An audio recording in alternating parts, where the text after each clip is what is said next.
Olá, meu nome é Lavínia Ares, eu sou estudante do 8º período em Engenharia Agronômica no Instituto Federal do Triângulo Mineiro Campus Uberaba. Sou orientada pelo professor doutor Eduardo Buxa Emerick e apresentarei o meu projeto de iniciação científica voluntário intitulado Translocação de boro via foliar em cultivo de morangueiro. Bom, para iniciar a compreensão sobre esse assunto, primeiro devemos entender a importância da adubação. A adubação é tida como uma das práticas de manejo mais onerosas, contudo, é uma das que traz maior retorno econômico também. Só que para que essa atividade ela seja realizada de uma maneira eficiente, é importante que todos os nutrientes eles sejam fornecidos em quantidades adequadas e quando as plantas demandarem a absorção desses nutrientes. O que acontece comumente é o fornecimento de nutrientes, mas sobretudo macronutrientes. Os micronutrientes, muitas das vezes, eles são deixados de lado. E nós sabemos que para um elemento ele ser considerado um nutriente é porque ele é essencial para o desenvolvimento vegetal. Arnold e Stutt estruturaram os critérios de essencialidade dos elementos demonstrando isso. Então nós temos que mostrar que os micronutrientes eles são tão importantes quanto os macronutrientes. E nesse trabalho em específico, nós visamos abordar a relação do micronutriente boro no cultivo do morangueiro. O morangueiro é uma planta pertencente à família das rosáceas, e o que a gente chama de fruto, na verdade, é um pseudofruto, porque trata-se do entumecimento do receptáculo floral. Durante a apresentação, eu vou me referir ao morango como pseudofruto ou fruto. Esse fruto, pseudofruto que conhecemos, ele é caracterizado por ser suculento, carnoso, ter essa aparência, essa coloração tipicamente avermelhada, e esses aspectos eles conferem uma aparência atrativa. E isso é muito importante para a comercialização e aceitação do consumidor. Para que se tenha altas produtividades e frutos de excelência, um dos pontos é, de fato, o manejo nutricional adequado. E quando eu falo isso, eu estou me referindo à fertilidade do meio de cultivo e à nutrição de plantas no que tange os nutrientes. No caso do morango, em específico, os micronutrientes mais importantes para a cultura são o boro e o zinco. No caso do boro, ele possui a função de estimular a germinação do grão de pólen e do crescimento do tubo polínico, além de ser responsável pela adequada formação dos pseudofrutos. Além disso, o boro está associado ao metabolismo e ao transporte de carboidratos. E por ele ser constituinte dos polissacarídeos, ele confere uma resistência à parede celular. E o que isso implica? Parede celular mais resistente confere em frutos mais resistentes ao transporte e, por sua vez, com uma vida de prateleira maior.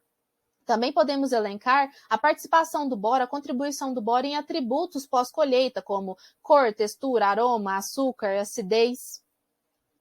O boro ele é tido como um nutriente praticamente imóvel no tecido vegetal para grande parte das espécies cultivadas, assim como acontece para o morangueiro.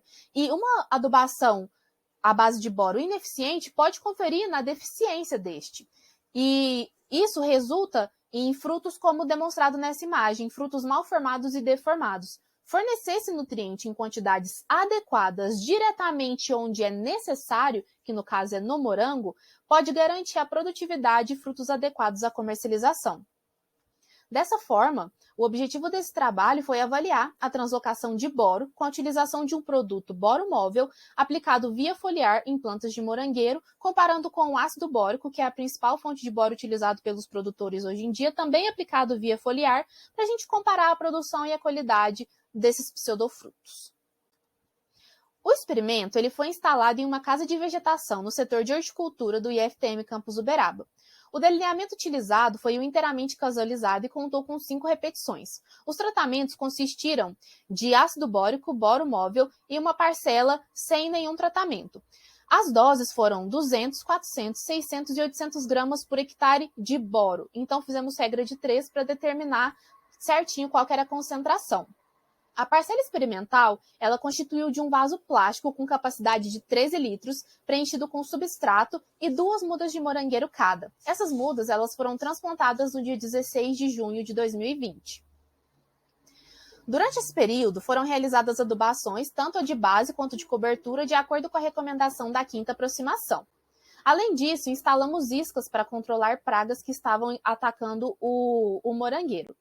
No dia 7 de julho, ocorreu a abertura da primeira flor e depois disso as demais flores também foram surgindo. Mas de forma a uniformizar essa floração, a primeira aplicação de boro aconteceu somente após 15 dias da floração.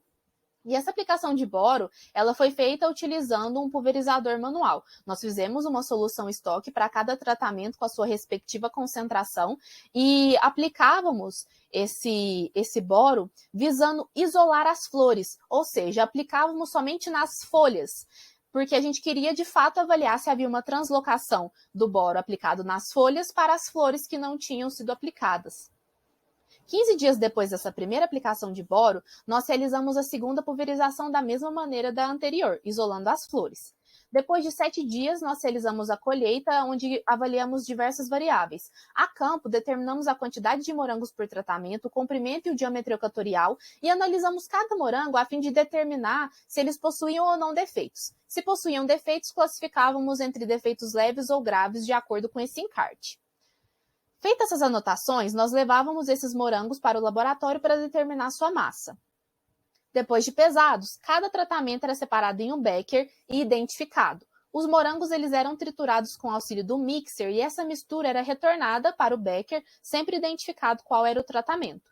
Uma amostra dessa mistura era colocada nesse equipamento, capaz de medir o grau Brix, e nós repetíamos esse procedimento 3 vezes, sempre anotando o valor encontrado. Depois disso, nós medimos o pH com auxílio do pH-metro e, assim como no passo anterior, fazíamos essa medição 3 vezes. Em seguida, as misturas elas eram levadas para a sala de balança e lá esse becker grande que representava o tratamento, ele era subdividido em 2 beckers menores, cada um com cerca de 1 grama da mistura, cada um. Esses beckers menores, eles eram preenchidos com 50 ml de água destilada cada, e cada um recebia também 3 gotas de fenolftaleína. A última avaliação foi a titulação com hidróxido de sódio. As gotas de fenolftaleína que nós aplicamos anteriormente, elas tinham o objetivo de auxiliar no ponto de viragem, na observação do ponto de viragem que se atinge quando o pH se encontra em 8. Após esse ponto de viragem, nós anotávamos quanto de hidróxido de sódio se utilizou em cada becker, e aí as buretas elas eram preenchidas novamente, repetindo o procedimento para os demais beckers.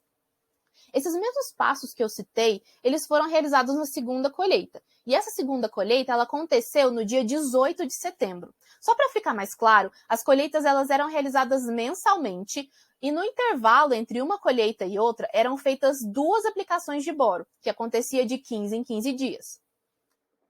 Porém, após a segunda colheita, as plantas não estavam respondendo bem. E aqui eu elenquei diversos fatores que infelizmente ocorreram simultaneamente. No início, eu mencionei que nós entramos com controle para pragas. A gente também entrou com controle para doenças. Mas por não haver na instituição os produtos que nós realmente precisávamos, fez com que houvesse uma alta pressão de pragas e doenças na nossa área experimental. Aliada a isso, naquela época do ano, as temperaturas foram mais elevadas do que o comum. E o morango, por ser uma cultura de clima temperado, sofreu bastante com essa mudança. Além disso, a recomendação preconizada pela quinta aproximação não foi suficiente para o morangueiro, porque ele extraía e exportava mais do que a recomendação supria. Outro ponto foi que nós não encontramos no mercado micronutrientes isolados para poder estar fazendo essa adubação. Nós encontramos misturas, e essas misturas contêm boro.